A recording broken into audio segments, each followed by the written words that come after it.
Hermanita, bienvenida. Buenos días. ¿Cómo les acaba de ir? Muy bien, gracias a Dios. Ah, bueno. Me alegra. Muy bien. ¿Ya hicieron la oración? No, señora, estamos Bueno, esperando. aquí invitamos a la hermana Carmen que nos va a dirigir la oración. Excelente. Buenos días, hermanos. Hermana Carmen, buenos días, bienvenida. Buenos días. Gracias. Bueno, vamos a compartir este encuentro poniéndolo en las manos de Dios a través del Salmo 63. Tienen sus Biblias o en el celular, como lo tengan, vamos a buscar el Salmo 63.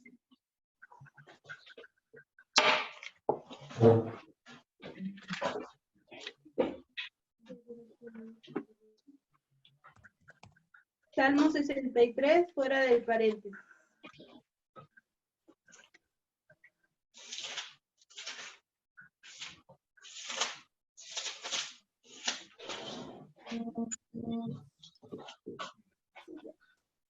Bueno, en este Salmo 63 encontramos que el escritor sagrado expresa también esta necesidad de Dios. Por eso dice, de ti tiene sed mi alma. Entonces, y cuán a menudo también uno está necesitado de esta presencia de Dios en su vida. Dios siempre está, pero muchas veces por las ocupaciones o las distintas distracciones de la vida, lo vamos sacando poco a poco. Entonces el escritor sagrado expresa también en sus momentos difíciles, o momentos de angustia también, la necesidad de Dios. Por eso dice también, tú eres mi Dios, a ti te busco, mi alma tiene sed de ti. Pues pidámosle al Señor a través de este salmo que nos conceda esa gracia de siempre buscarlo, de siempre escuchar a nuestra alma también, de que tiene sed de Dios. Entonces vamos a participar de este Salmo 63, de un versículo cada quien. Después de cada versículo vamos a decir la siguiente antífona. Oh Dios, tú eres mi Dios, a ti te busco. Mi alma tiene sed de ti. ¿Juntos? Oh Dios, tú eres mi Dios, a ti te busco. Mi alma tiene sed de ti. Oh Dios, tú eres mi Dios, a ti te busco. Mi alma tiene sed de ti. En pos de ti mi carne languidece, cual tierra seca, sedienta, sin agua. Oh Dios, tú eres mi Dios, a ti te busco. Mi alma tiene sed de ti. Por eso vine a verte en el santuario, para admirar tu gloria y tu poder. Oh Dios, tú eres mi Dios, a ti te busco. Mi alma tiene sed de ti.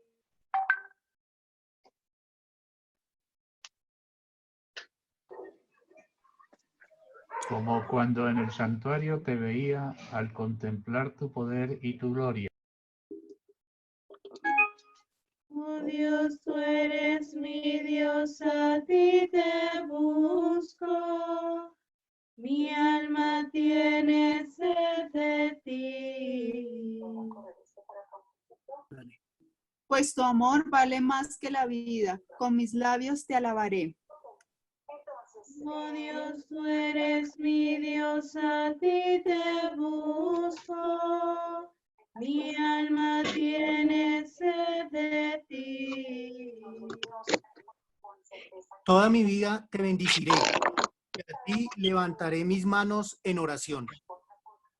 Oh Dios, tú eres mi Dios, a ti te busco. Mi alma tiene sed de ti.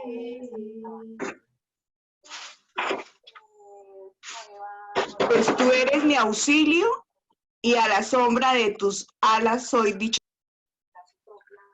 Oh Dios, tú eres mi Dios, a ti te busco. Mi alma tiene sed de ti.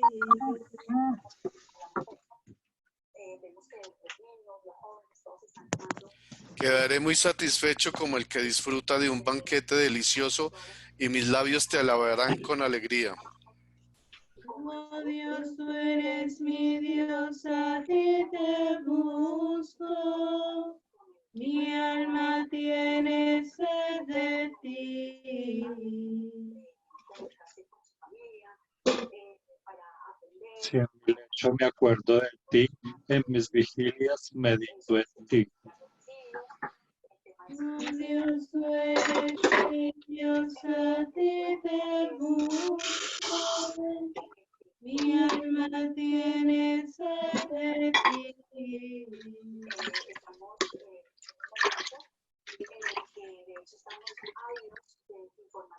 No puedo separarme de ti, tu mano me defiende. Oh Dios, tú eres mi Dios, a ti te busco. Mi alma tiene sed de ti.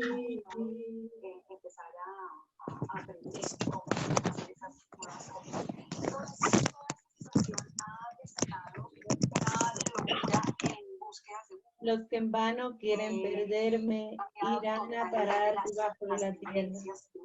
Oh Dios, tú eres mi Dios, a ti te busco. Mi alma tiene sed de ti. El rey podrá gozarse de Dios. El que jura por él se gloriará. Oh Dios, tú eres mi Dios, a ti te busco. Mi alma tiene sed de ti. Gloria al Padre, y al Hijo, y al Espíritu Santo, como era en el principio, ahora y siempre, por los siglos de los siglos. Amén. Oh Dios, tú eres mi Dios, a ti te busco. Mi alma tiene sed de ti. Vamos a realizar de este Salmo 63 una resonancia, es decir, escogiendo una palabra o alguna frase que más nos haya gustado de este Salmo. Lo decimos en voz alta y en nuestro interior le damos gracias al Señor.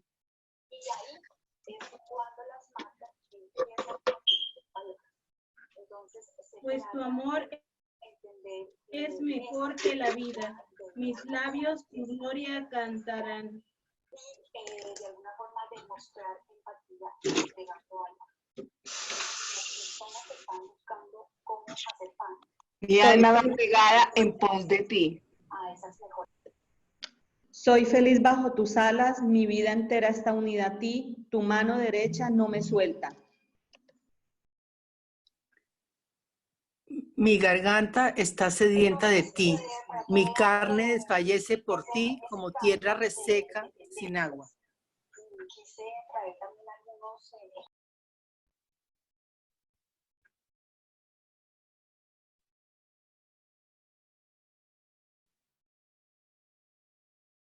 feliz en Dios, y cuantos juran por él se gloriarán.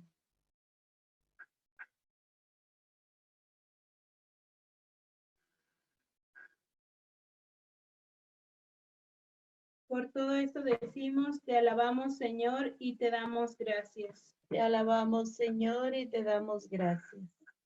Vamos a dirigirnos hacia nuestro Padre Celestial también, para que sea Él que nos ayude a cumplir en este día, que Él nos regala su voluntad. Vamos a decir juntos, Padre nuestro que estás en el cielo, santificado sea tu nombre. Venga a nosotros tu reino. Hágase tu voluntad en la tierra como en el cielo. Danos hoy nuestro pan de cada día. Perdona nuestras ofensas, como también nosotros perdonamos a los que nos ofenden. No nos dejes caer en la tentación y líbranos del mal. Amén. También a nuestra Madre, la Santísima Virgen María, que sea ella quien interceda por nosotros, para que, así como ella que es fiel a la voluntad de Dios, también nosotros lo seamos cada día.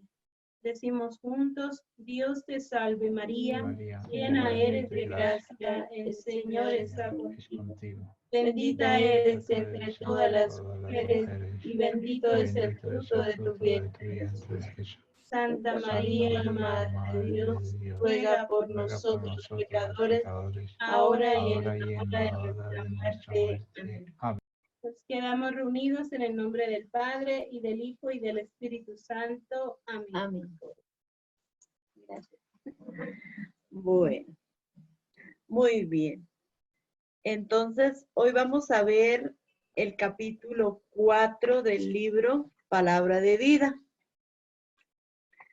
Entonces, hoy sí es este tema, es cómo rumiar la palabra de Dios.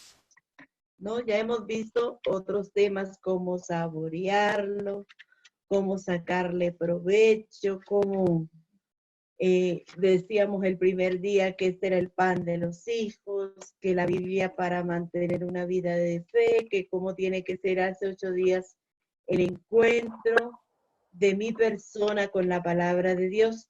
Y hoy, por fin, el cuarto tema, que es cómo rumiar la palabra de Dios. Entonces, es interesante ver esto y uno se va emocionando, se va introduciendo, se va metiendo también de esta manera en el mundo de Dios. Decía Padre Amaturi, mi gran preocupación no consiste en saber cómo interpretar la Biblia. Esto es asunto de los expertos. Y yo pienso que para nosotros también, ¿no? Para el pueblo de Dios común y corriente. Lo que a mí me interesa, decía el Padre, es hacer que la palabra de Dios se vuelva para mí en la fuente de vida. Como tienen la Biblia ahí en casita, recuerdan las palabras de Jesús en el Evangelio de Juan 5:49. Dice, pretenden escudriñar las escrituras para en ellas encontrar vida, y en verdad, ellas son vida. Entonces, para el Padre Amatuli, esa obsesión por meterse en el mundo de la Biblia no era con la finalidad de tener conocimiento, era con la finalidad de llevar una vida de fe, una vida cristiana de acuerdo a la palabra de Dios. ¿Se acuerdan que hace 8 días decía un poquito, mirar no con los ojos del científico, sino con los ojos del creyente, del hombre de Dios, del hombre que busca, como decía el Salmo, saciar su necesidad en la presencia de Dios? Entonces, esto es también en este descubrir de la palabra de Dios, es eso, ¿no? Tener ese deseo, no para ver qué pasó o qué no. A veces le dicen a uno, ve, la Biblia dice esto, o ¿por qué la Biblia no dice esto? O se están cumpliendo. No, nosotros tenemos que llevar un proceso de fe. No sé si algunos ya empezaron la lectura de la Biblia todos los días, yo me imagino que sí.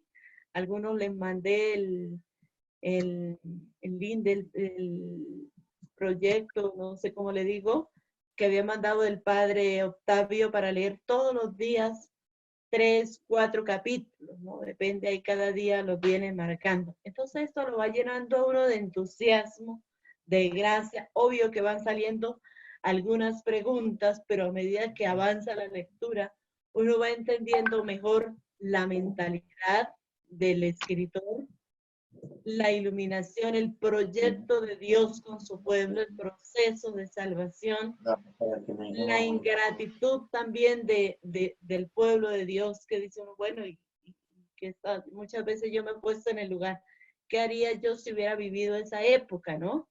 Seguramente también hubiera actuado lo mismo, porque a veces también uno, conociendo de Dios, y hace sus cosas no de acuerdo al plan establecido por Dios.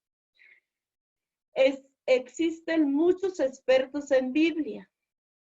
Su deber consiste en profundizar todo lo relacionado con la Biblia para encontrar su sentido auténtico. Pues bien, que sigan haciendo su trabajo.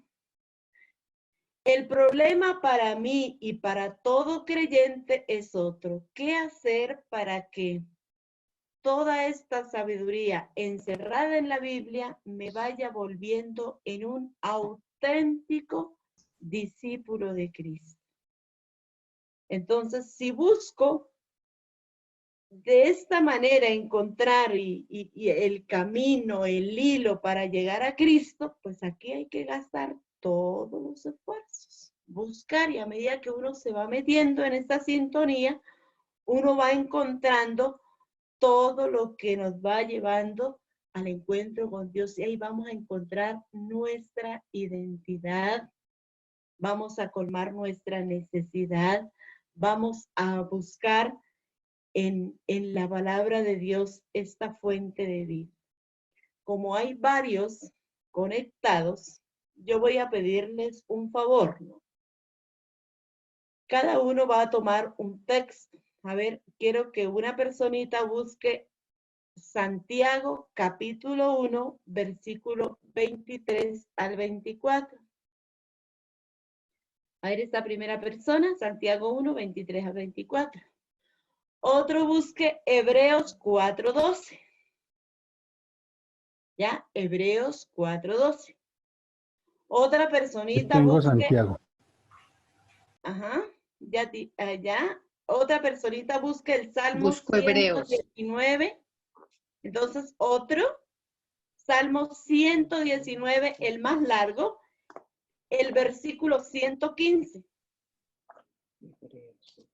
¿Listo? ¿Ya hay quien lo busque? Bueno, vamos, otra personita, búsqueme Primera de Tesalonicenses, capítulo 2, versículo 13. Primera de Tesalonicenses, capítulo 2, versículo 13. Otra personita que hay para todos, no se preocupen. Otra personita busque Marcos 4:27. ¿Listo? Marcos 4:27. Yo tengo Marcos. Ok. Otro busque Segunda de Timoteo 3:16 al 17. Segunda de Timoteo 3:16 al 17. Una última, busquen la misma Segunda de Timoteo, ahora capítulo 4, versículo 2. Bueno, vamos a pararlas ahí. ¿Listo? Ya los demás más adelante les vamos a dar. Esto para que lo vayamos haciendo un poquito más dinámico. Muy bien. En realidad la Biblia representa el medio por excelencia que tengo a mi disposición para conocer mejor a Dios. Vamos con la primera. Santiago 1, Versículo 23 al 23. 24. Porque si alguno se contenta con oír la palabra sin ponerla por obra, ese se parece al que contempla su imagen en un espejo. Se contempla, pero yéndose se olvida de cómo es. Ajá. Entonces, ¿qué pasa con este texto? Que muchas veces si pretendemos buscar ciencia y otra cosa, ¿no? En la palabra de Dios, o a veces buscamos la palabra de Dios para cuestionar al otro, para predicar al otro, pero no la tomamos para nosotros mismos. Esto es lo que pasa, ¿no? ¿No? Dice Santiago muy sabiamente, así como una persona que se mira al espejo, pero al ratito ya se le olvidó cómo es, así es el que lee la palabra de Dios, pero no con el interés de hacer la vida en su propia persona. ¿Y qué nos dice Hebreos 4:12? ¿Qué es de la palabra de Dios? Dice, en realidad a estas alturas ya deberían ser maestros y sin embargo necesitan que alguien vuelva a enseñarles las verdades más elementales de la palabra de Dios. Dicho de otro modo, necesitan leche en vez de alimento sólido. Hermanita, ¿cuál fue la que me leyó su merced? Hebreos 4:12. Ah, ya. Muy bien. Entonces la había buscado mal porque yo de aquí, espada de dos filos, ¿no dice por ahí? ¿No será que está en el 3? Sí. Dice la palabra de Dios es sí. como espada. Ciertamente la palabra de Dios es viva y poderosa y más cortante que cualquier espada de 2 filos. Penetra hasta lo más profundo del alma y del espíritu, hasta la médula de los huesos y juzga los Exactamente. pensamientos y las intenciones del corazón. Ahí, hermanita. Esa Muchas sí era, gracias. claro. Entonces Perdón. aquí ya es diferente, ¿no? Dice, la palabra de Dios penetra hasta lo más profundo de nuestro ser. O sea, porque es palabra de Dios, no es cualquier libro, es la palabra de Dios. Y el Salmo 115, el 119, perdón, versículo 115, ¿en qué nos introduce? Por favor, ¿quién lo tiene? ¿No? A ver, el Salmo 119, versículo. Salmo 119, 115. Exactamente. Apartados de mí, malvados, quiero guardar los mandamientos de mi Dios. Muy bien. Entonces, fíjense cómo no se puede seguir en la misma sintonía, con el mismo pensamiento y seguir un proceso de salvación. Recuerdan allá, por ejemplo, los curados de Jesús, ¿no? Dice, párate y no peques más, ¿no? Déjame ir, no, ve allá a tu casa, pero no peques más. O tu fe te ha salvado, ¿no? Pero no peques más. O sea, siempre tiene que haber un cambio en nuestra vida. Y aquí dice uno, no puede seguir uno en lo mismo, el mismo camino, tiene que uno apartarse de eso para tomar conciencia del camino de Dios. Bueno, a veces a uno se le alejan las amistades cuando uno se mete en el cuento de Dios. No sé si a ustedes les ha pasado, pero tiene uno muchas amistades y cuando vieron, oye, y esta se metió en las cosas de Dios, empezó a hablar de Dios, como que se empiezan a alejar, ¿no? Es la palabra de Dios que también va alejando y que también de una u otra manera dice uno, esta amistad no me conviene. Esta amistad me pone ahí como en la cuerda floja. No sé si voy a no poder cumplir con mi proyecto de salvación si sigo con este tipo de amistades, ¿no? Recuerdan ahí lo que dice Jesús en el Evangelio. Si tu ojo te hace pecar, sácatelo. O tu mano, o tu patita, o lo que sea, pero hay que apartar todo aquello que no me deje seguir el proyecto de Dios. Pero eso lo ve uno con claridad a la luz de la palabra de Dios. Si una persona no quiere cambiar y al contrario va a ser una tentación para uno, pues mejor es apartarse. Es de sabios apartarse uno en el momento oportuno. Muy bien. ¿Qué dice San Pablo? En la segunda carta a los Tesalonicenses, en la primera carta a los Tesalonicenses, capítulo 2, versículo 13, por favor.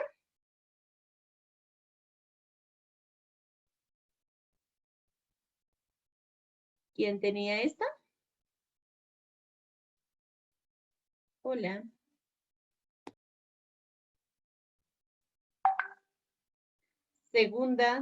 Primera carta de Timoteo, capítulo 2, versículo 13, ¿la tiene alguien?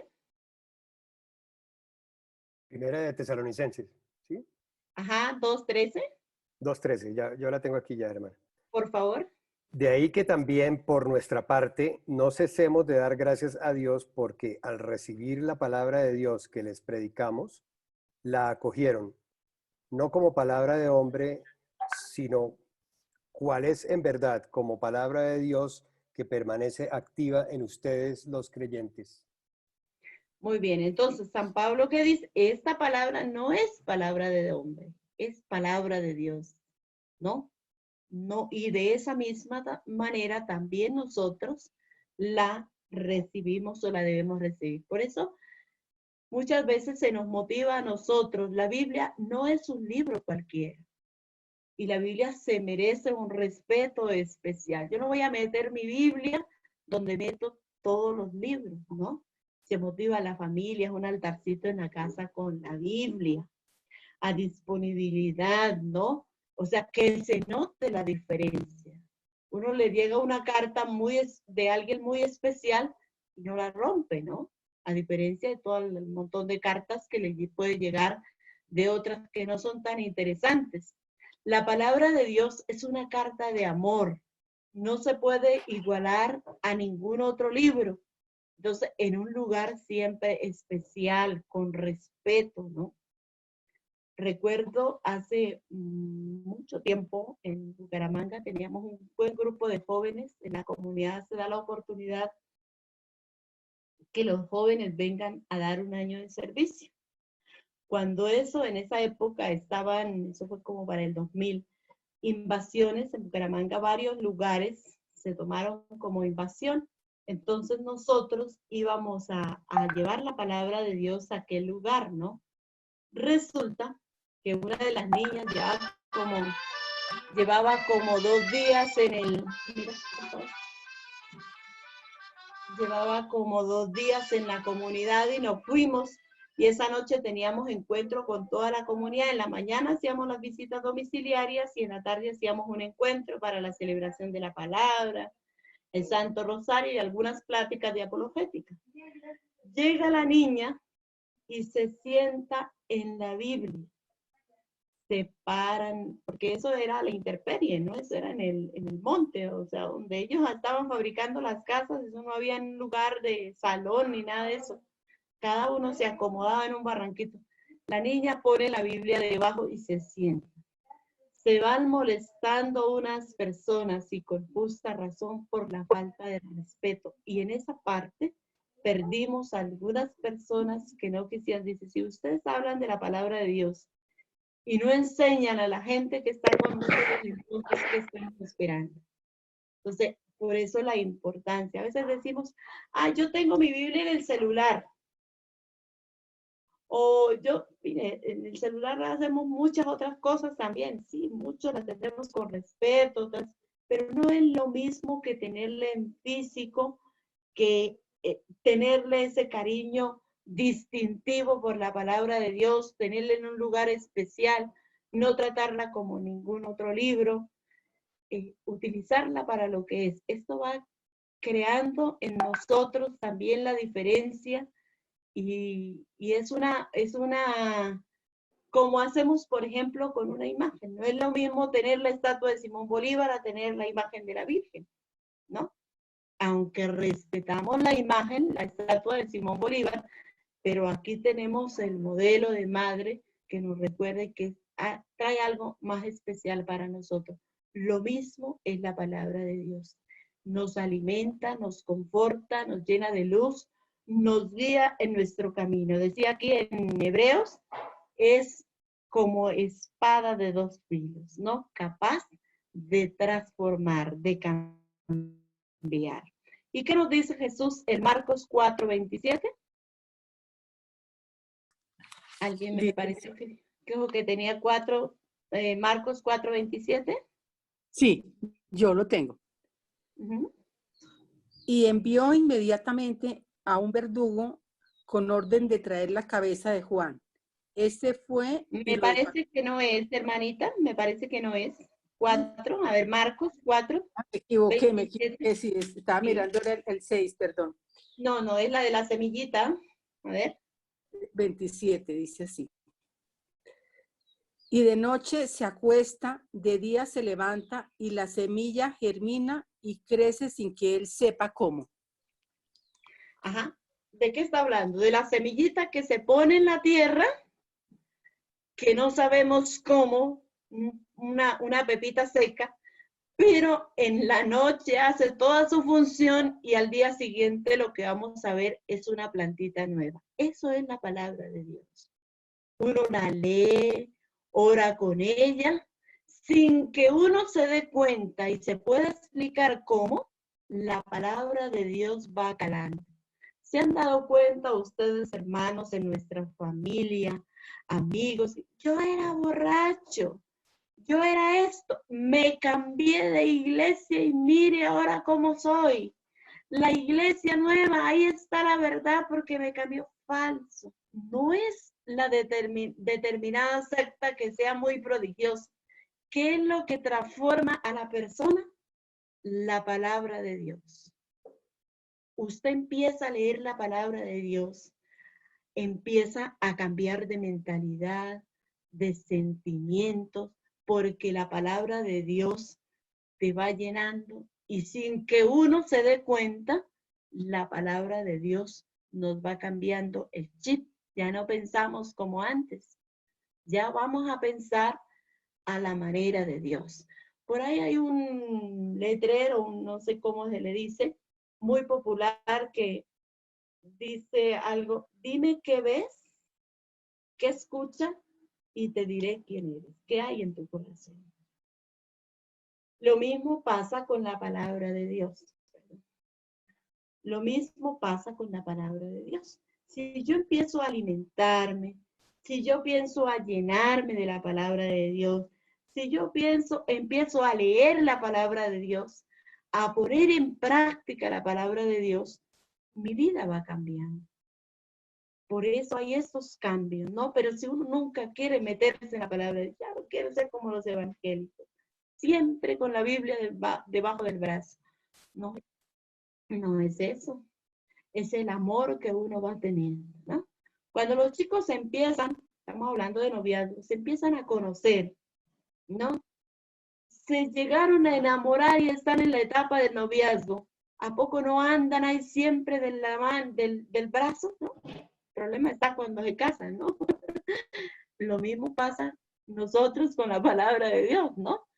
Apenas empezamos a gozar de la palabra de Dios, empezamos a gustarnos, ya no nos queremos separar de la palabra de Dios. Yo pienso que muchos de nosotros estamos experimentando, bueno, nosotros por gracia de Dios nos dan la Eucaristía, podemos comulgar aquí diariamente. En la casa nuestro párroco es muy cariñoso en esa parte con nosotros, pero me llama mucha gente: hermana, me siento seco. ¿Cuánto tiempo llevo sin recibir la Eucaristía? ¿No? Porque esto, me siento, no, algo me falta, ¿no? Esa es la necesidad que el alma va experimentando.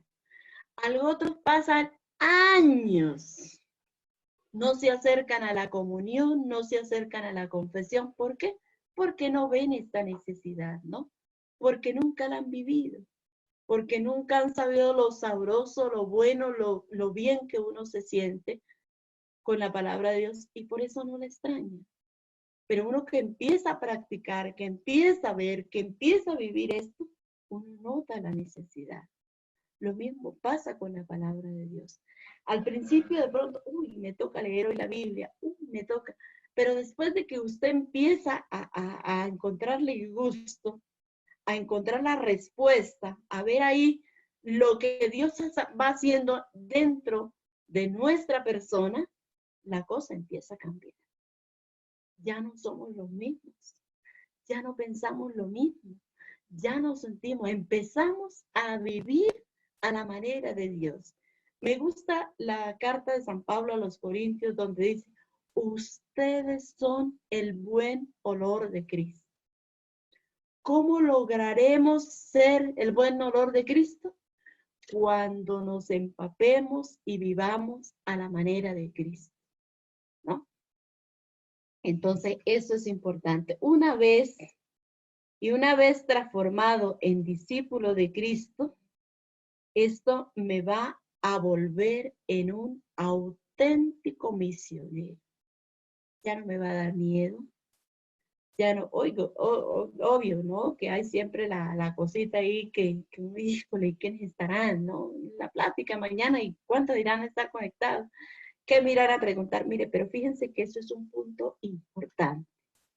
Alguien decía: el día que usted vaya a dar una predicación, hermanita, y no sienta nervios, tenga mucho cuidado, porque usted va a pensar que las cosas las va a hacer por usted y no le va a poner el esfuerzo en prepararse. Cuando usted se siente esa necesidad, ahí como que le hace cosquillita, esas maripositas en la panza, entonces usted deje que Dios, prepárate y deja que Dios actúe, ¿no? Entonces eso es importante, es como un termómetro para ver. Pero vamos a escuchar lo que nos dice San Pablo. capítulo 2. Esta cita la tuvimos muy presente el primer día. La vamos a recordar si no la han repetido. Segunda de Timoteo, capítulo 3, versículo 4, capítulo 3, versículos 16 al 17. ¿Quién la tiene? Yo, toda la escritura, ¿me escucha? Sí, señora. Toda la escritura es inspirada por Dios y útil para la enseñanza, la persuasión, la corrección y la educación en la rectitud, a fin de que el hombre de Dios esté bien capacitado y equipado para realizar toda obra buena. Muy bien. Interesante este texto bíblico, ¿no? Yo la primera vez que lo escuché dije, este fue uno de los textos que saqué hasta que me los aprendí de memoria, ¿no? Empieza antes, desde niño conoce las escrituras. Estas son útiles para esto. Todo el hombre que lee las escrituras queda preparado para toda obra buena. ¿No? Este no puede saber mucho, pero es honrado, es conoce la palabra de Dios, vive de acuerdo a la palabra de Dios, no hay ningún problema. También nos dice San Pablo, la segunda carta, ahora el capítulo 4, el versículo 2. ¿Qué nos dice? Proclama la palabra, insiste a tiempo y a destiempo, convence, reprende, exhorta con toda paciencia y pedagogía. Exactamente, ahí nos da toda la línea. Entonces, el hombre, estoy hablando hombre o mujer, que se mete en el mundo de Dios a través de la palabra de Dios, ya no puede quedarse con todo guardado. Ya no puede para hacer y buscará los medios necesarios para saber llegar al otro con este mensaje, ¿no? Porque uno no se puede quedar con esto guardado. Uno tiene la necesidad de transmitirlo al otro. Y eso lo suscita no por nosotros, ¿no?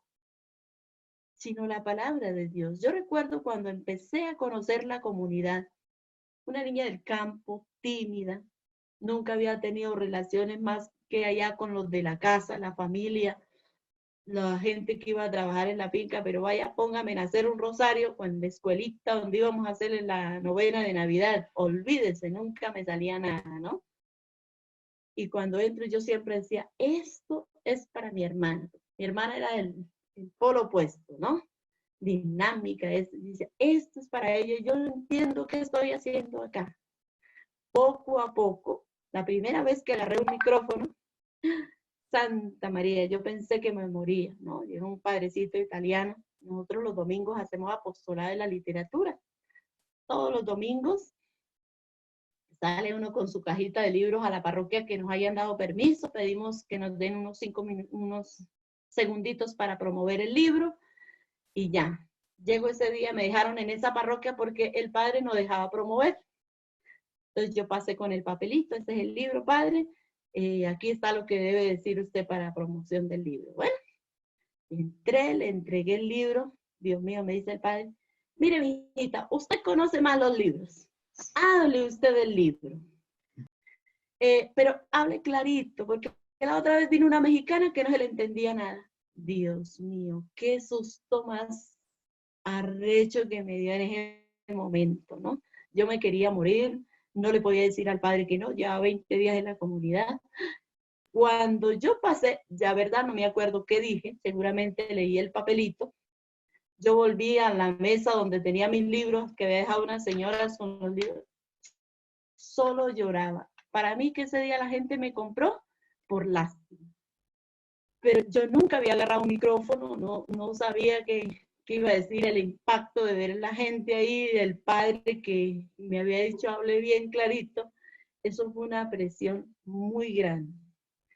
Y pues ahora ya es totalmente diferente, ¿no? La palabra de Dios me fue transformando. Yo pensé que este miedo, esta cosa nunca la iba a vencer. No quiere decir que ya esté dominado totalmente, pero el fuego de Dios, el amor de Dios, el deseo de que otros vivan, también experimenten lo que yo he vivido de la palabra de Dios en mi vida, eso lo hace no cambiar. Y a uno dice, a las buenas, a las malas, pero uno trata de llegar a todos los ambientes. Yo soy, cuando me mandan a una misión, allá en los campos, dice, que no se me quede ni una familia sin ir a visitarla, sin hacer la oración, sin hacerle desculcar por allá donde tenga la Biblia, desempolvarla y darles una, cómo leer la Biblia, dejarles una tareita que tienen que hacer con la palabra. Es el celo, ¿no? Es el deseo, el agua como que da vida y que uno ve que la otra persona sufre o vive mal, es por la falta de la palabra de Dios. Entonces, eso es interesante tenerlo presente. Así que si se atribuye tanta importancia al conocimiento de la palabra de Dios, no es por motivo de curiosidad o por el afán de presumir, dice el Padre, ¿no? Mi deseo de conocer la palabra de Dios no es ese. Presumir que me sé tantas citas bíblicas o que sé eso, no es, porque si no, no tendría sentido, sino de tratar de vivir, de descubrir este mundo de fe, de amor y de entrega a la palabra de Dios. Eso es lo que nos tiene que ayudar a cada uno de nosotros, ¿no? Antes que nada es por motivo de fe, dice el Padre, puesto que estoy profundamente convencido de que la palabra de Dios representa para mí el alimento espiritual por excelencia juntamente con la Sagrada Eucaristía. Por eso amo tanto la palabra de Dios y trato de empaparme completamente de ella. Todo lo demás me es menos interesante. Y ese fue el testimonio de nuestro Padre Fundador. Siempre era la palabra de Dios. Yo recuerdo algunas veces que uno hay problemas que no dejan de suscitar donde quiera que uno está, ¿no? Al Padre Matuli uno siempre tenía que darle la queja, pero presentarle la solución. Y una de las preguntas que le hacía, ¿y qué dice la palabra de Dios? Y esa respuesta que tú tienes será de acuerdo a la palabra de Dios. O sea, siempre tenía como regla de vida la palabra de Dios, ¿no? Entonces yo le presentaba, ya le daba uno la orientación, mejor haz esto y esto y esto, ¿no? Pero entonces, eso nos ayuda y eso lo puede uno experimentar en la vida de él, los que tuvimos la oportunidad de conocerlo, los que no, pues a través de sus escritos, sus conferencias, darnos cuenta de ese deseo del Padre que no se limitó a nadie. O sea, la palabra de Dios es para todos. A uno siempre le decía, si te entiende el más sencillo, decía, si te entiende tu mamá, te va a entender todo el mundo, ¿no? Entonces es importante tener, para mí, pues esto ha sido de gran ayuda, ¿no? Ese ver conocido al Padre, he tenido la oportunidad de compartir y ver el celo que él tenía por la palabra de Dios. Alguien podría preguntarse, ¿cómo puedo entrarme en este mundo tan rico y maravilloso que es la Biblia? ¿Cómo puedo llenarme de esa sabiduría divina que encontramos toda encerrada en este libro? ¿Cómo puedo aprender a rumiar la palabra de Dios para que la pueda asimilar plenamente y pueda volverse en sangre de mi sangre? Aquí el Padre pues nos presenta algunos tips que podemos hacer, algunas comparaciones. Y él nos explicaba un poquito en el libro lo de los salmos. Bueno, hermano Francisco, ¿te puedo hacer una pregunta? Señora. A ver, ¿cómo puedo poner en pantalla algo que tengo escrito? Ah, mire, hermana, hay un botoncito que dice compartir pantalla, abajo, en verde, ¿sí? Primero tiene que tener abierto el documento que nos va a mostrar. ¿Está abierto? Ya. Entonces, ahora le da en compartir pantalla. Ajá. Y ahí le salen como unas ventanitas. En una de esas ventanitas debe estar el documento que nos quiere compartir abierto. Ya está pensando el aparato. ¿Ya se vio o no? Sí, señora, perfecto. Bueno, entonces aquí ya lo ven todos, ¿verdad? Sí, señora. Entonces, quiero que veamos un poquito esta parte de los salmos y los cánticos. ¿Sí? Aquí está. He aquí algunas sugerencias concretas, fruto de la experiencia más que de un estudio. Cada uno puede con la práctica, cada uno después con la práctica podrá descubrir mucho más. Este es un ensayo o un ejercicio que nos hace el padre Amatuli. Lo que encontramos nosotros en los salmos y cánticos de la Biblia, ¿no? Presenta una dificultad fundamental que consiste en la manera de expresarse del pueblo de Israel, que no seguía el mismo orden al que estamos acostumbrados nosotros. ¿Qué hay que hacer entonces? Poner el texto en el orden que nosotros parece más lógico y útil para comprenderlo. Y a nosotros nos parece más lógico, ¿no? Por ejemplo, podemos ubicarnos en el Salmo 56. Es un salmo que presenta una dificultad del autor sagrado, ¿no? Entonces, pero si nosotros leemos el salmo tal como está, vamos a encontrar la problemática, la solución, la confianza, lo que el autor sagrado experimenta, pero va a estar todo revuelto. Entonces, una de las maneras que el padre dice de poner en orden es ir sacando por partes lo que la situación, por ejemplo, que el autor sagrado está presentando. Dice el Salmo: oh Dios, ten piedad de mí que me hostigan, me acosan asaltantes todo el día, me hostigan todo el día y miran cómo me debato. Qué numerosos son mis adversarios, en ti pondré, oh Altísimo, mi confianza. Y hace todo un revuelto entre problemas, situación, lo que él está, pero él no mide. Entonces el padre, con este ejercicio, ¿qué es lo que nos hace? Primero, ¿cuál es la situación? Para uno entender una problemática o lo que esté viviendo la persona, lo primero es, bueno, ¿cómo está? ¿Cuál es el problema? Entonces, en este caso, no sé si ustedes tienen la práctica en su Biblia, el Salmo. Buscamos el versículo 1, versículo 2, versículos 6 y 7. ¿Cuál es la situación? Hay una persecución contra el salmista.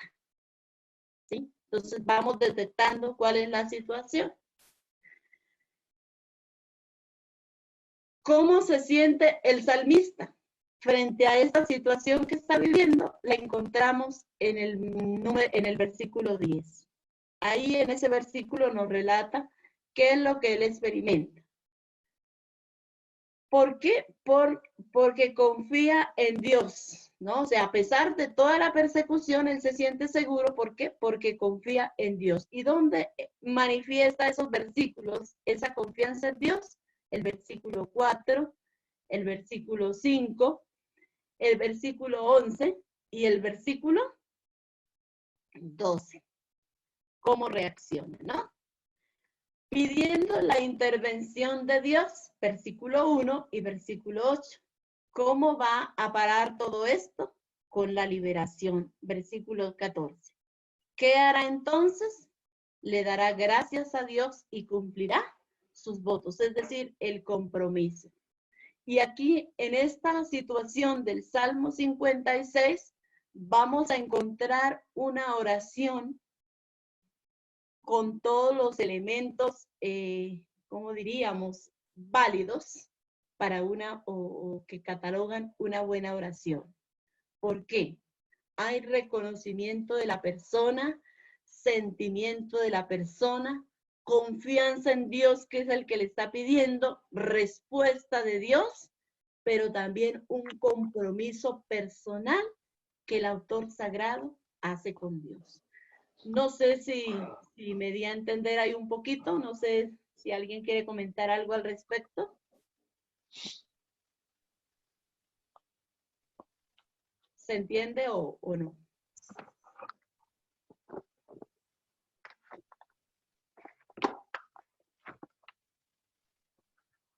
Hola. No, para mí está muy claro. ¿Sí? Ah, bueno. Sí, porque si no, quedo reprobada.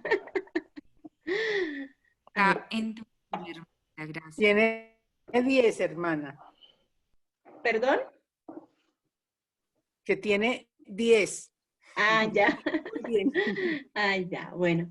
Entonces, esta experiencia que hacemos en este salmo, por ejemplo, lo podemos hacer en otros textos, ¿no? En otros salmos. ¿Por qué? Porque a veces uno como que no entiende, ¿no? Yo me defiendo un poco con el Salmo 51, ¿no? Vamos a trabajar y sacar varios aspectos del Salmo, ese ya, pero más por experiencia, pero lo pone uno a veces, otro salmo, uno dice, pero ¿qué pasa aquí, no? Por ejemplo, uno de los salmos que a veces entra en conflicto es el Salmo 139, ¿no? Porque anda el Señor fue el que me creó desde las entrañas, desde el fondo del vientre de mi madre, toda la cosa, versículo 19 y 20 dice, Señor, los odio con un odio perfecto, mátalos, ¿no? Entonces dice uno, bueno, ¿y aquí qué pasó, no? Entonces, cuando uno hace este tipo de procesos, uno va a entender la cultura, la experiencia y el sentimiento que tiene el autor sagrado. Entonces ya uno, por eso decía el padre, ¿no? Y este librito no es como de sabiduría, no de descubrir, dice el padre Matuli, para eso hay expertos, sino para descubrir el plan que Dios tiene con mi persona, para aprender a conocer lo que yo estoy sintiendo, lo que yo estoy viviendo y cómo lo estoy asumiendo, pero de ahí sacar mi compromiso, ¿no? Hay cosas de uno que no las puede cambiar, pero las actitudes sí las puede aprender a doblegar a la luz de la palabra de Dios. Otro, el cántico de María, que es otro ejemplo que nos pone el padre Amatuli. ¿Cuál es la situación? Versículo 46 y 47. María alaba al Señor y se alegra en Dios. Es el cántico, ¿no? ¿Por qué? Porque Dios se ha fijado en ella, la ha tenido en cuenta, fue hasta ese lugar, quizá pequeñito, donde ella vivía, la escogió, en ella se gozó Dios. ¿Dónde se manifiesta? En el versículo 48. Consecuencia, ¿cuál es la consecuencia que trae esta relación? Que todas las generaciones la van a alabar. También dice el versículo 48. Al completar lo que el poderoso ha hecho en su favor. Y todo esto se debe a la manera propia de actuar de Dios, que es misericordioso con los que tratan de hacer su voluntad. Versículo 50. Que humilla a los soberbios y enaltece a los humildes. Versículo 52. Y colma de bienes a los hambrientos y despide a los ricos con las manos vacías. Versículo 53. Teniendo en cuenta todo esto, Dios acogió a Israel, su humilde siervo, cumpliendo las promesas hechas desde un principio, desde la antigüedad a Abraham, ¿no? De que su descendencia iba a prevalecer, ¿no? Esto es bueno como para me trae a la memoria ya capítulo 12 de Génesis, capítulo 15, las promesas que Dios le hace a Abraham. Entonces, tomando de esta manera, nosotros nos vamos familiarizando, nos vamos empapando y vamos comprendiendo un poco más la palabra de Dios. Aquí voy a seguirles pasando porque van a venir algunas narraciones, ¿no? Una vez logrado esto, se procede como de costumbre. O sea, apenas yo tomo el salmo, hago toda esta dinámica, lo pongo en orden. Al principio es un poquito así como dificultoso, pero después ya basta una leída y ya uno va ubicando, o a medida que uno va leyendo, va ubicando todas estas situaciones. Entonces ponemos la lectura. ¿Qué dice el texto? ¿Qué me dice? a qué me invita y qué me hace decir. Entonces ya me voy familiarizando. Eso es parte de cómo rumiar la palabra de Dios. Cómo no quedarme quieta. Y nos pone otro ejemplo. Ahí me gustaría que alguno de los presentes busque en el Evangelio de Marcos, capítulo 1, versículo 42 al 40, perdón, 40 al 42, que es el ejemplo que nos pone el Padre en el libro. Entonces, alguien, por favor, busque el texto. Las narraciones, anécdotas, ejemplos y parábolas. ¿Qué hacer para comprender y hacer más atractivo el mensaje? Recrearlo, añadiendo detalles que ayuden a enriquecerlo y entusiasmarse y enamorarse más de la palabra de Dios. ¿Alguien tiene el texto, por favor? ¿Que lo quiera leer? Y vino hacia él un leproso que rogándole de rodillas le decía: si quieres, puedes limpiarme. Y compadecido, extendió la mano y le tocó y le dijo: quiero, queda limpio. Y al instante desapareció de él la lepra y quedó limpio. Enseguida conminó y se despidió. Muy bien, gracias, hermano. Así como lo presenta San Marcos, no llama mucho la atención. No sea que por su brevedad y la rapidez con que sucedió todo. ¿Qué tal si recreamos el episodio añadiendo algunos detalles y acentuando algunos aspectos particularmente significativos? Y aquí el Padre nos presenta la narración completa. Le pido el favor a alguien, no sé, hermano, algún hermanito que lo quiera leer, por favor. Son las 6 de la tarde. Unos leprosos sentados a la orilla del camino saborean los últimos rayos de sol antes de volver a las oscuras y húmedas cuevas en las afueras del poblado. Es la hora de la nostalgia y de los recuerdos. Sus ojos se van humedeciendo mientras piensan en sus seres queridos que ya no volverán a abrazar. Ni modo, son leprosos, están marcados para siempre. Ningún trapo podrá ocultar las llagas purulentas, cuyo hedor infesta la campiña. ¿Hasta cuándo gritan? ¿Hasta cuándo? Grita uno de ellos, levantando las manos hacia el cielo e irrumpiendo en un llanto desesperado. ¿Hasta cuándo durará este martirio? Sus compañeros tratan inútilmente de calmarlo. Ya están dando sus primeros pasos para regresar a sus cuevas en una rutina sin fin, cuando desde lejos se oye una voz: ¡Viva Jesús de Nazaret, el Hijo de David! En el corazón de aquel leproso desesperado, una luz empieza a brillar. Ahora o nunca. Si curó a tantos otros, ¿por qué no podrá curarme también a mí? Y se echa a correr como loco, despreciando las advertencias de los compañeros que lo ponen en guardia acerca del peligro de quedar... Ya subo un poquito más. Eso, gracias. ¿Ya? De quedar... que lo ponen en guardia acerca del peligro de quedar apedreado por el pueblo si intenta entrar en la aldea. De hecho, apenas algunos transeúntes descubren su presencia, empiezan a gritar: ¡un leproso, cuidado!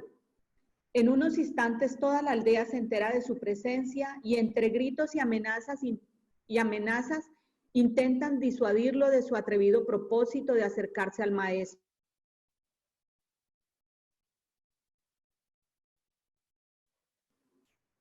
Pero este levanta la mano, espérame un segundo que me silenciaron, y ordena a la gente que se calle y de paso al pobre desdichado. Parece un nuevo Moisés abriendo las aguas del mar.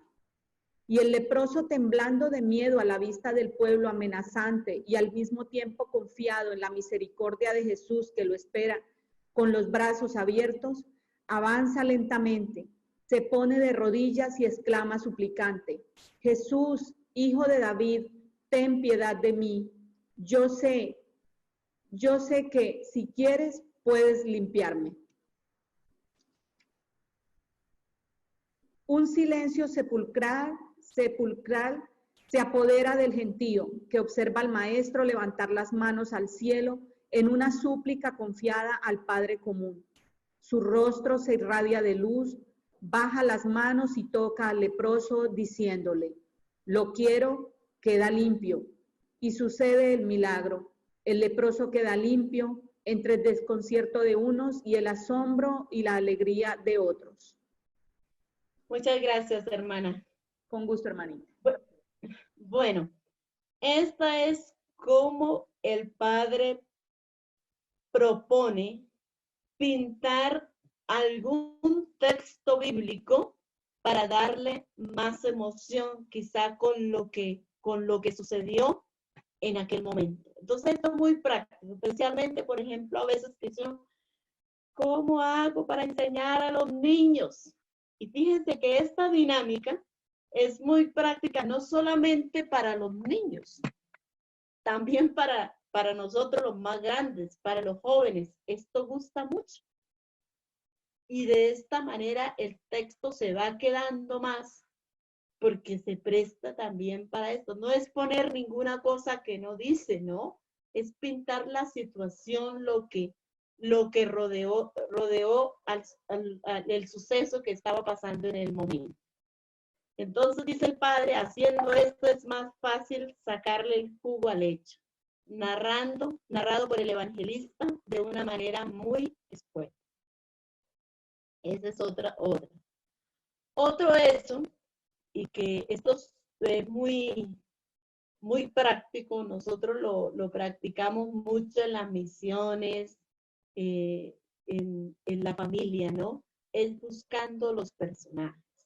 Es algo muy sencillo. En lugar de fijar en toda la escena en su conjunto, por ejemplo, el hecho del Evangelio de Lucas, capítulo 2, versículo 16 al 18, del nacimiento de Jesús, vamos a sacar personajes. ¿Qué personajes estaban en esta situación? ¿No? Por ejemplo, uno a veces en los encuentros juveniles, uno saca, vamos a hacer esta representación, uno que es de José, otro que es de María, otro que es del pastor, otro que es, depende los que van necesitando. Al tenerlos presente cada personaje, se lee el texto, pero el personaje que está dentro está tratando de vivir, hacer algo así como un coloquio en la escena de los hechos, ¿no? Después de esto, ¿qué hace uno? De esta narración con los personajes, cuestionándolos, haciéndoles preguntas, contestándoles, dando y recibiendo consejos, ¿no? Porque entonces ya uno se va a apropiar del hecho, del suceso que está pasando. Usted vio, usted sintió, a ver si usted era la Virgen María, ¿qué sintió al ver que los pastorcitos llegaron? ¿Cuál fue tu experiencia? ¿Qué consejo darías tú a las mamás? ¿No? A los pastores, ustedes que vivieron que tuvieron esta revelación de parte de Dios, ¿cómo fue que encontraron al niño? ¿Qué sintieron? ¿Por qué le hicieron regalos? ¿Por qué esto? ¿No? Y así va uno metiéndose más en el texto, ¿no? Entonces esto es poner personajes al texto, ¿no? Ponerse en el lugar. Cada uno, por ejemplo, hay algunos textos que uno les puede cambiar el nombre. En vez de ser lo que le dijo a tal personaje, me lo está diciendo. En esa escena le voy a poner mi nombre. ¿Qué me dice el Señor? ¿Qué me motiva? ¿Qué me hace experimentar? Y esto va causando un impacto también en la vida de la persona, ¿no? Y lo hace uno entrarse en el mundo de la oración. Nosotros en el encuentro de los jóvenes, uno cuando hace los encuentros juveniles, esto más los hacemos en el mes de enero, una semana juvenil. Entonces, invitamos chicos y van a estar la semana. Hacemos una dinámica Y es que el día que llegan, ellos llegan el domingo en la noche, en la tarde, y se van el sábado después de las 10 de la mañana, que se hace la oración de compartir con los papitos que vienen por ellos. Hay jóvenes de diferentes lugares. Este año tuvimos 28 jóvenes. La más chiquita, que era mi sobrina, tenía, ¿qué? 10 añitos. Y el más grande tenía 32 años, ¿no? Entonces, en la oración, nosotros hacemos una dinámica, y es que la tarde que llegan, de forma voluntaria, los jóvenes van a entregar reloj y celular, y el tiempo lo manejamos nosotros, para que los chicos se puedan concentrar más en lo que se va a vivir. Se llama Vacaciones con Cristo. Entonces, como es en vivo y en directo, pues no necesitamos a través de otros medios, ¿no? Entonces, la oración es una hora, pero los chicos no sienten esa hora, porque están en un dinamismo que ninguno se duerme, ninguno está, sino que todos están atentos, porque practicamos este tipo de dinámicas para que el joven pueda encontrarse con Cristo, con la palabra y también con los hermanos. Entonces, esto también se puede hacer en familia, ¿no? Para preparar la oración. Ay, es que la hora de la oración y todo les da sueño, empiezan a bostezar. Hay que aprender metodologías también diferentes, ¿no? A veces cuando hacemos encuentro con niños, híjole, ¿no? Y vamos a hacer una vigilia con niños. Y para que el niño no se me duerma por ahí 11, 12, 1 de la mañana, ¿qué voy a hacer? Voy a hacer un rosario. Pero no voy a hacer el rosario común y corriente. Vamos a armar el rosario allá en el piso. Cada uno se va a parar, va a decir una de María, va a poner una florecita hasta que arme su rosario ahí frente del Santísimo. Eso ayuda mucho. Vamos a hacer una obra de teatro para presentar un texto. Entonces esto nos va a ayudar, nos va a enamorar, y también aprendemos a ser creativos con la palabra de Dios. Bueno, entonces estas son algunas de las enseñanzas muy prácticas que nos pueden ayudar en este rumiar la palabra de Dios. Enseñanzas. Hay que verlas como un mensaje dirigido personalmente a uno mismo. Pero la de de ponerse en el lugar del personaje. ¿Cuál es la enseñanza? Que hay que ponerse uno en el lugar del personaje uno mismo, algo que lo pueda ayudar a dar un paso en adelante para identificarse más con Cristo.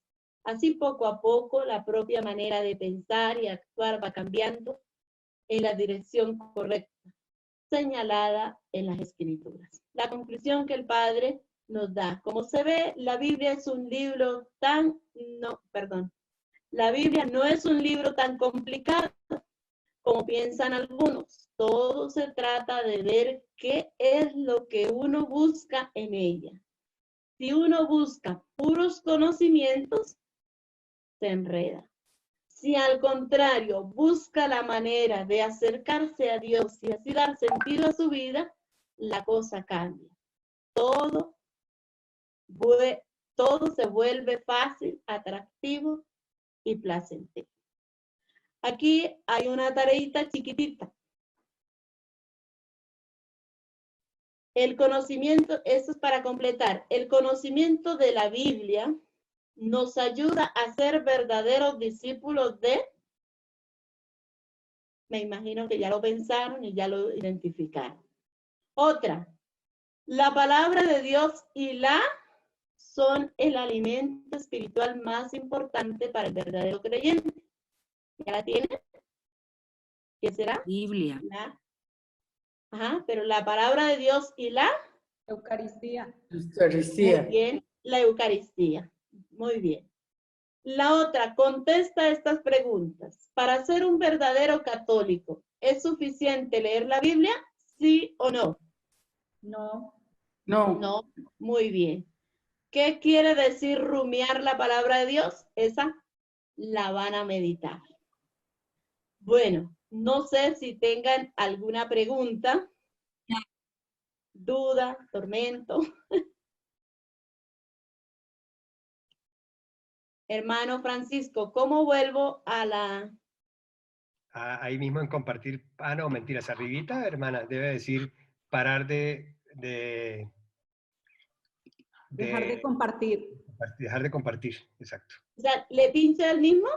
Sí, señora. Y de ahí Porque dice es que me viene, es que me viene como en inglés y bailas. Bueno, no supe cómo hacerle. Ya lo paro aquí.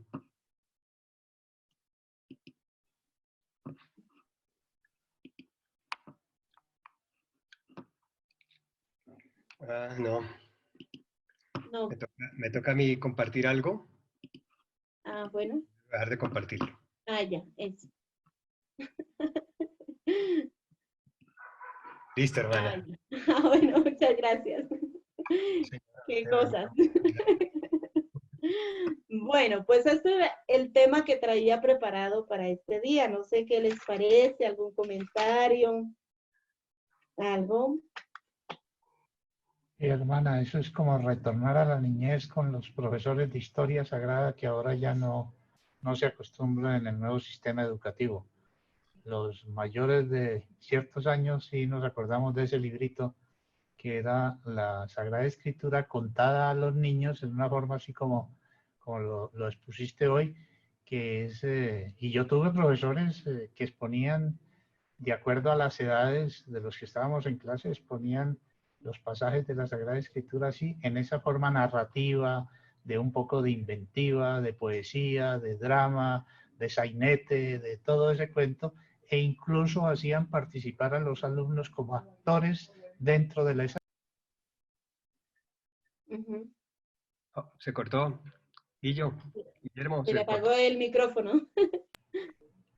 No sé si terminé, me terminaron de escuchar, que decía que eso me recordaba a mí mucho la infancia y la juventud, donde en esa época en Colombia se acostumbraba a enseñar la Sagrada Escritura con un librito que se llamaba la Historia Sagrada, que era o la Sagrada Escritura, los pasajes importantes para los niños, escritos de una forma dramática, escénica, con personajes, en los cuales los mismos alumnos podrían escenificar en el salón de clase, y entonces así la Sagrada Escritura no entraba con sangre, sino entraba con pedagogía. Ya, muchas gracias. Yo no conocí ese librito, pero sí he escuchado uno mucho hablar, especialmente la gente mayorcita, ¿no? De la historia sagrada, ¿no? Muy bien. Muchas gracias, hermana Nelcy. No, con gusto, hermano. Excelente. Esa era la manera, ¿no? Este es uno de los temas que, por eso yo digo, este librito es muy rico, ¿no? Sí, es sí. Le ayuda mucho a uno y tiene uno muchas iniciativas para poder poner en práctica, ¿no? Después, por ejemplo, el siguiente capítulo viene el Decálogo del Creyente, después viene primero la Biblia, el Catecismo, o sea, viene bien así, viene como facilito y bien interesante. Yo prefiero este sistema a la apologética, porque este entra suavemente, la apologética es a la fuerza. Guillermo, no se busque ser colgado en la hoguera. Muchas gracias, hermanita. Bueno, con mucho gusto. Lo No que sé no si hay saber es alguna... que ya viene la pregunta apologética, ¿no, hermana? A ver, pues vámonos entonces. Bueno, hermana, entonces la pregunta apologética. ¿Dónde dice en la Biblia, dónde habla sobre el purgatorio? ¿Y por qué nosotros los católicos creemos en el purgatorio? Bueno, ¿dónde dice y qué? ¿Y por qué nosotros creemos en el purgatorio? Bueno, hay cosas que la Biblia no dice, no hay palabras que no dice. Por ejemplo, usted en la Biblia no va a encontrar la palabra purgatorio, no va a encontrar la palabra Trinidad, ¿no? Entonces, es por eso mucho lo cuestionan. A ver, ¿dónde dice la Biblia? Si la Biblia no dice, entonces eso no es verdad. Muy bien. Entonces, vamos a ver que no está la palabra, pero está el concepto de la palabra, ¿no? En el caso de Trinidad, No está la palabra Trinidad, pero se habla del Padre, del Hijo y del Espíritu Santo. Entonces, el purgatorio como tal no está. Pero ¿qué quiere decir purgar? ¿De dónde viene? ¿de dónde viene la palabra purgatorio? Del hecho de purgar. Entonces, esto lo encontramos en el libro Diálogos con los Protestantes, página 351. O aquí hay otro librito, en este también lo vamos a encontrar en la página, aquí en esta y no la busqué, bueno, pero nos vamos con la página, les digo por si alguno tiene el libro, se puede ubicar, purgatorio, página 125. ¿Qué se entiende por purgatorio? Por purgatorio se entiende un estado intermedio de purificación entre la muerte y la gloria. No es un estado definitivo como el infierno o la gloria. Los que mueren en gracia de Dios, pero no están completamente purificados, antes de llegar a la gloria, tienen la oportunidad de purificarse mediante el sufrimiento.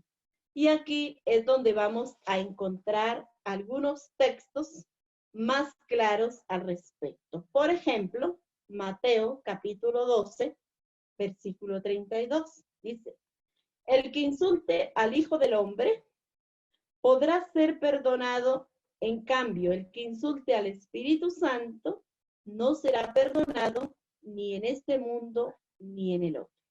Entonces se está hablando de dos etapas.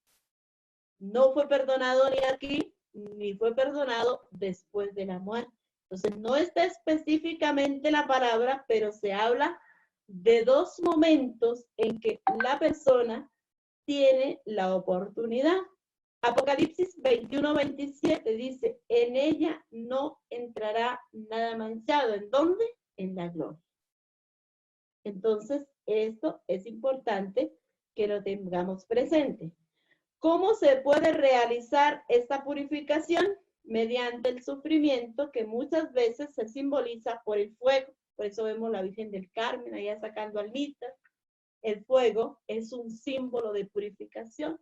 No quiere decir que el purgatorio sea lleno de fuego, eso no lo tenemos, sino es un estado de purificación de sufrimiento. Primera de Corintios 3:15. Pero si es obra que se convierta en cenizas, él mismo tendrá que pagarla. Él se salvará, pero como quien pasa por el fuego. Así se habla de un obrero del Evangelio que no pone todo el empeño debido en sus actividades apostólicas. Por esta razón su obra se echa a perder, aunque él se salve purificándose en la otra vida mediante el sufrimiento. Nosotros, o en la Iglesia Católica, podemos ayudar a los difuntos en su purificación. ¿Qué dice la Biblia? Segunda de Macabeos, capítulo 12, versículo 46. Nos vamos al Antiguo Testamento, ¿no? Judas, en una batalla, murieron muchos de sus combatientes, y miren lo que encontramos en este texto. Esta fue la razón por la cual Judas ofreció este sacrificio por los muertos, para que fueran perdonados todos sus pecados. Los que habían muerto en batalla seguramente no habían alcanzado a purificarse, no habían hecho lo que tenían que hacer, se murieron. Entonces Judas hace una ofrenda, ojalá que lo puedan leer completo, es decir, el antes y el después del hecho. Ahí viene más explica, segunda de Macabeos, capítulo 12, versículo 46, todo a su alrededor, y vamos a entender mejor, ¿no? Él hace una colecta y hace una ofrenda especial por aquellos que habían muerto, para que Dios en su misericordia les perdonara. Entonces viene aquí lo que explicábamos un poquito hace 8 días, la intercesión, ¿no?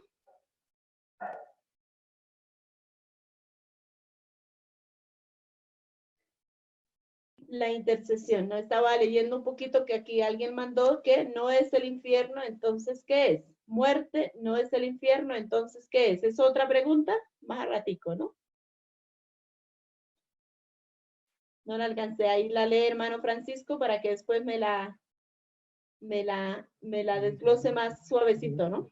El cielo no es un tercer destino. A ver, entonces mientras tanto seguimos con otro texto bíblico. Segunda de Timoteo, capítulo 2, versículo 1-16. Que el Señor derrame su misericordia sobre la casa de Onesífero, porque muchas veces me ha dado nuevo aliento sin avergonzarse de estas cadenas. Al contrario, cuando vino a Roma, me buscó activamente y me encontró.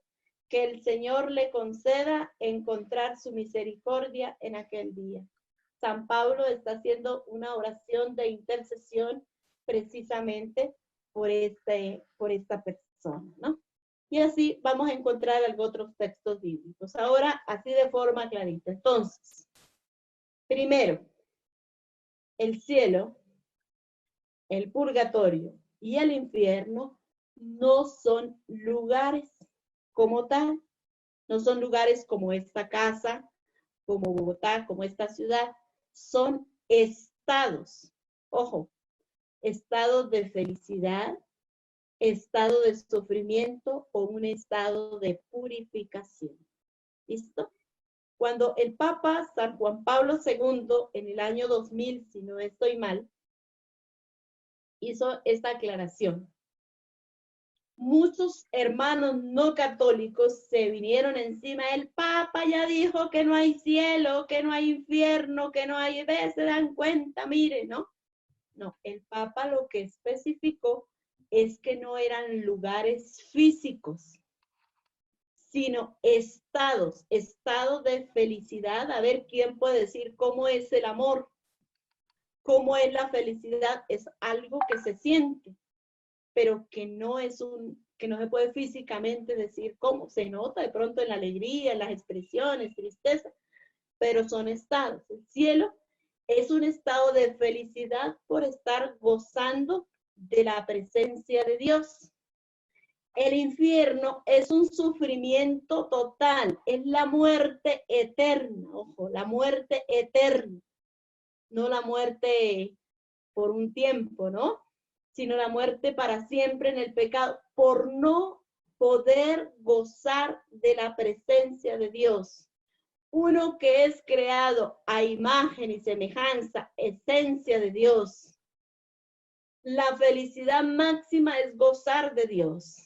La infelicidad o infierno sería el no poder contemplar el rostro de Dios.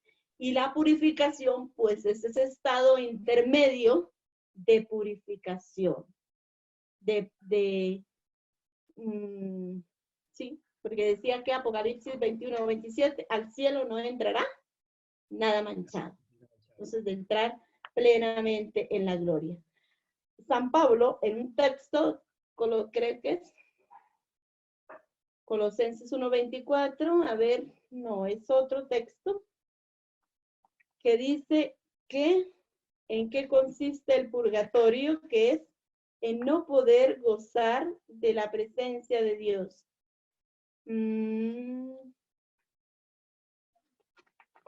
ver, espere por aquí a ver si tengo, sé que es como Colosenses o Tesalonicenses 9 algo, que dice que el purgatorio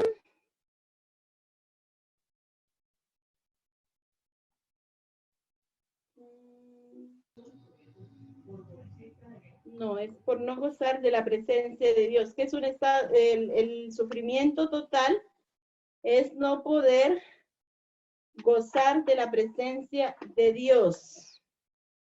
A ver, estás en el infierno. Ay, China, ahí sí me cogió de bajada. A ver.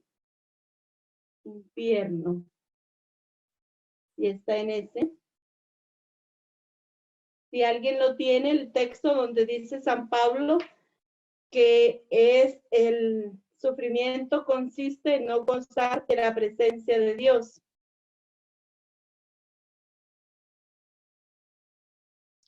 Hermana, creo que es en 1 Corintios 13:12.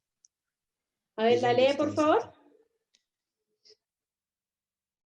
A ver, aquí Léala a ver qué dice. se la estaba buscando por otra parte. Es Pues que también nadie le quería puede mencionar. poner otro cimiento que el ya puesto, Jesucristo. Y si uno construye sobre este cimiento con oro, plata, piedras preciosas, madera, heno, paja, la obra de cada cual quedará al descubierto. La manifestará el día que ha de revelarse por el fuego.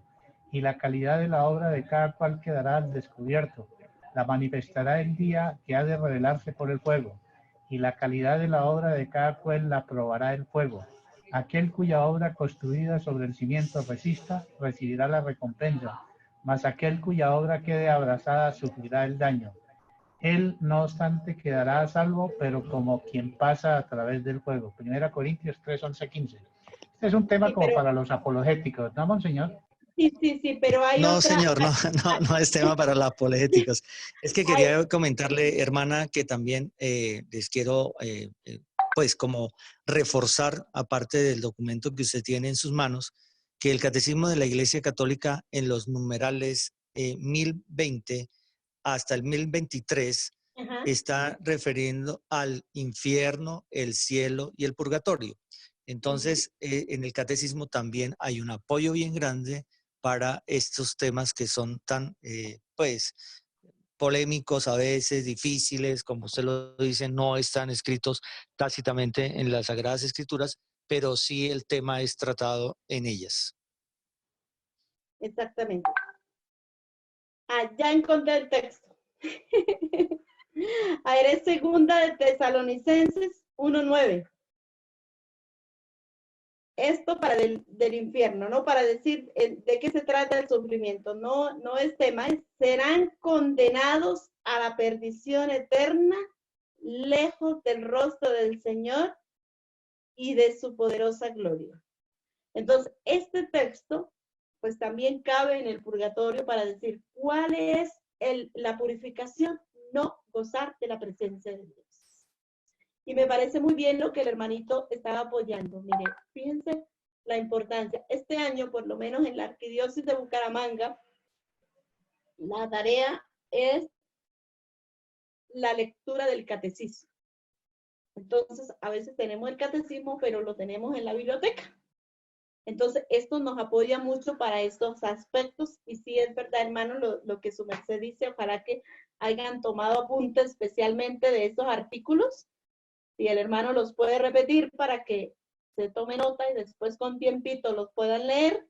Entonces me parece muy, muy ameno para que ya ahí nos lo da un poquito más fácil, porque no tengo que ir a buscar, sino que ya tengo los numerales y voy y los busco directamente al catecismo.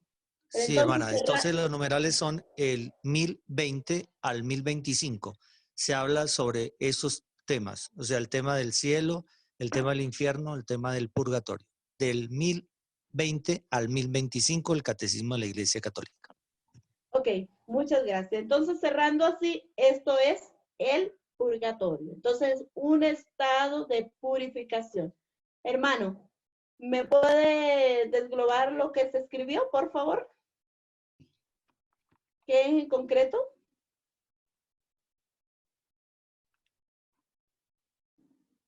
¿De qué está hablando, hermana? ¿Cuál tema es que quiere que lea? Un escrito que mandaron. Ah, es que hay varios.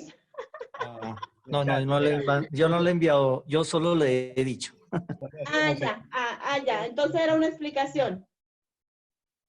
Son unos textos que encontré, hermana, son unos textos que encontré basados en la Sagrada Escritura, en el Nuevo Testamento, en el Antiguo y hay en el Nuevo Testamento, de textos donde se puede concluir de que el purgatorio sí existe. No está dicho de una forma específica, clara, pero sí se puede concluir de que el purgatorio, eso es lo que dicen todos esos textos, que los transmití, porque sobre eso uno encuentra mucha información. La otra cosa que les quería decir es que los que estén interesados en el catecismo, la parroquia Santa Bárbara de Usaquén, los martes a las 7 de la noche, está dictando un curso por Zoom sobre el catecismo de la Iglesia Católica. Entonces, están invitados a participar. Duran 40 minutos, duran lo que dura una sesión de Zoom de las gratis. Ok, bueno, muchas gracias, hermano. Bueno. pues entonces ahí está la cosa, ¿no? Entonces, bien interesante este tema del purgatorio. Sí, sí, muy Entonces interesante. dice por ahí un cantito de apologética, ¿no? Exacto. Dice, si te ofrecen el maná, no te hagas testigo de Jehová, ¿no? Y aunque te ofrezcan dólares, no cambies tu fe, ¿no? El canto se llama La fe ni se compra ni se vende. Tome lo que te den, pero no cambien su fe. Mejor ir al cielo con los dolores que al infierno con los dólares. Entonces, pues sí, es cuestión de uno investigar un poquito, pero existe el cielo, existe el purgatorio y existe el infierno como estados, ¿no? Así que hay que estar. Dice, por ahí leía hace unos días en un documento, ¿no? El peor engaño del demonio de los últimos tiempos es hacerle creer al ser humano que no existe ni el infierno ni el purgatorio, que todo, o el cielo, que todo se acaba en esta vida. Porque entonces vivimos a la buena de Dios, como se dice vulgarmente, ¿no? Entonces no es eso, es un esfuerzo que tenemos que hacer todos los días y que a la luz de la palabra de Dios nos vamos enriqueciendo, nos vamos enamorando, nos vamos llenando y ya la vida de nosotros no es como antes. Va cambiando. Hace unos días por ahí me metieron en un grupo y resulta que alguien, no sé qué, un sobrino metió una cosa fea. Yo la verdad no, generalmente no reviso porque eso no tiene uno tiempo para estar revisando todo lo que le mandan, ¿no? Pero sí me enteré de la controversia, entonces todo el mundo se fue contra aquella persona, pidió disculpas porque no había sido él, había sido alguien que le había tomado el teléfono, mandó esa cosa fea por ahí. Y bueno, el caso otros que lo saquen, que eso es una grosería.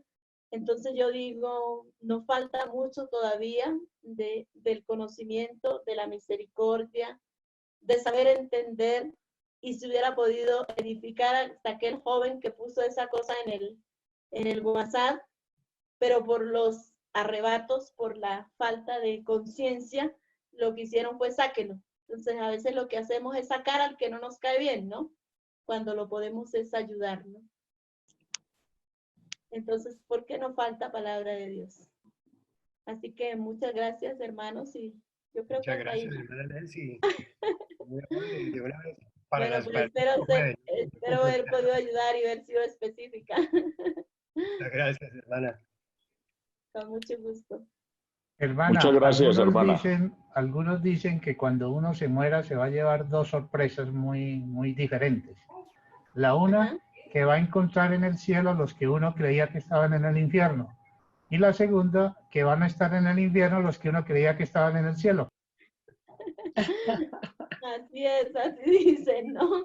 Así Hermana como- Nelson, muchas gracias. Gracias, Francisco, y a todos un feliz día y bendiciones. Eugenia, muchas gracias. Muchas gracias, hermana. Dios le pagará. Gracias, Francisco. Muchas gracias, Dios lo bendiga. Feliz Un día para abrazo a todos. y Dios los bendiga a todos. Muchas gracias a todos. Buen día. Su bendición, monseñor, por favor. El Señor esté con ustedes. Y con tu espíritu. Y la bendición de Dios Todopoderoso, Padre, Hijo y Espíritu Santo, descienda sobre ustedes y nos acompañe siempre. Amén. Buen Amén. día para Amén. todos.